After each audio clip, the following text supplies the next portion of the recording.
Assalamualaikum warahmatullahi wabarakatuh. Perkenalkan, nama saya M. Cosim dari kelompok 1. Di sini saya akan menjelaskan tentang trias UKS. Pengertian trias UKS adalah 3 pokok yang wajib dijalankan di setiap sekolah yang memiliki UKS sesuai dengan pedoman yang telah ditentukan. Pendidikan kesehatan. Menurut Peraturan Bupati Luwu, Sulawesi Selatan Nomor 47 Tahun 2018 Bab 3 Ayat 2 Pasal 8, itu meningkatkan pendidikan kesehatan melalui 3 aspek, ya, antara lain yang satu meningkatkan pengetahuan, perilaku, sikap, dan keterampilan untuk hidup sehat dan bersih.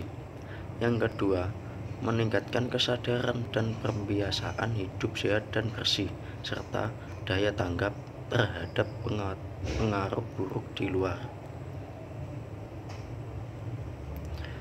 Yang ketiga, melatih dan pembudayaan pola hidup sehat dan bersih guna diwujudkan dalam kehidupan sehari-hari. Yang kedua, pasal 9, meningkatkan pendidikan kesehatan dilakukan dengan 2 cara, yaitu 1. Kegiatan intrakurikuler, yakni dilakukan pada saat jam pelajaran berlangsung atau pada saat proses belajar mengajar tatap muka di kelas berlangsung. Yang kedua, kegiatan ekstrakurikuler, yakni dilakukan di luar jam pelajaran biasa, termasuk pada saat hari libur sekolah, baik dilakukan di luar maupun di dalam kelas. Nah, yang selanjutnya akan dilanjutkan kepada teman saya, yaitu pada Mbak Sri.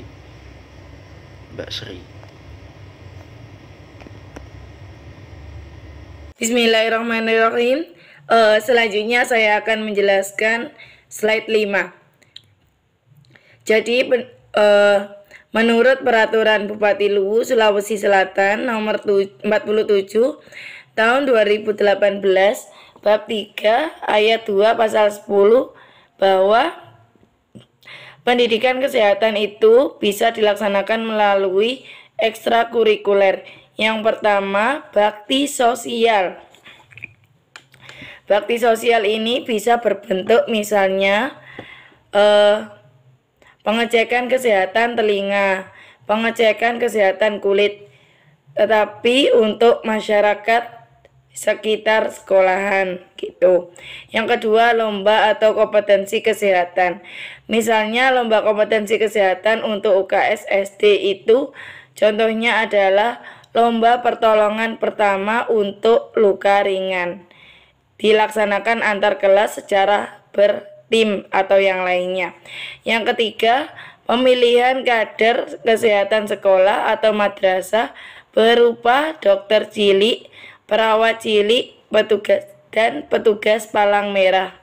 Maksudnya ini adalah dokter cilik, terus perawat cilik dan petugas palang merah ini nantinya difungsikan ketika ada kegiatan-kegiatan sekolah, misalnya upacara sekolah. Itu yang ditunjuk sebagai dokter cilik, perawat cilik, dan juga petugas palang merah itu membantu teman-temannya atau peserta didik yang lain yang ketika upacara itu bisa pingsan dan lain-lain. Terus yang keempat, penyuluhan kesehatan dan budaya hidup sehat dan bersih. Penyuluhan ini bisa dilakukan oleh guru maupun kerjasama dengan dinas kesehatan maupun puskesmas dan lain-lain kepada peserta didik di sekolah gitu. Yang selanjutnya adalah yang terakhir, latihan keterampilan dalam rangka pelayanan kesehatan. Jadi tadi kan ada ditunjuk dokter cilik, perawat cilik, dan lain-lain. Nah, tetapi dokter cilik, perawat cilik, palang merah, dan lain-lain itu juga perlu dilaksanakan atau diberikan bekal berupa latihan keterampilan untuk pelayanan kesehatan, untuk mampu bisa melayani kesehatan kepada teman-teman di. Selanjutnya adalah pelayanan kesehatan. Nah, pelayanan kesehatan ini meliputi 1. Pelayanan kesehatan dari aspek promotif. Yang kedua, Pelayanan kesehatan dari aspek preventif atau pencegahan terhadap penyakit. Yang ketiga, pelayanan kesehatan terhadap aspek rehabilitatif, yaitu pemulihan kesehatan.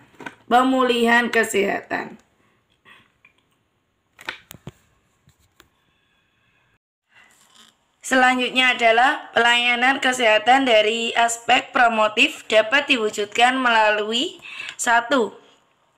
Penyuluhan kesehatan dan konseling serta latihan keterampilan kesehatan kepada peserta didik. Yang kedua, deteksi dini terhadap tumbuh dan berkembangnya penyakit di sekolah, misalnya DBD dan lain-lain. Ketiga, pembinaan perilaku hidup bersih dan sehat di lingkungan sekolah atau madrasah.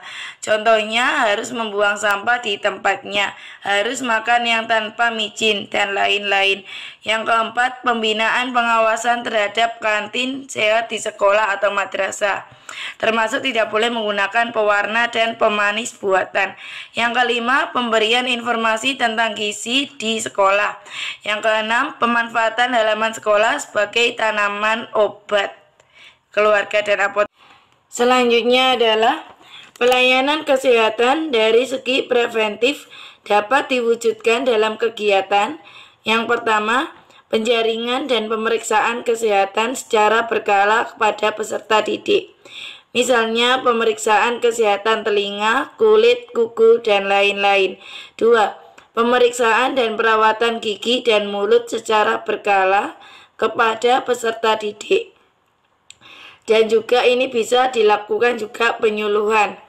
Yang ketiga, pemberian upaya pertolongan pertama pada kecelakaan atau penanggulangan penyakit peserta didik. Misalnya ada yang pingsan di sekolah. Yang keempat, pemberian imunisasi kepada peserta didik, baik imunisasi yang wajib maupun imunisasi yang dianjurkan. Yang kelima, pemberian obat cacing kepada peserta didik. Dan yang keenam, pelaksanaan tes kebugaran. Assalamualaikum warahmatullahi wabarakatuh.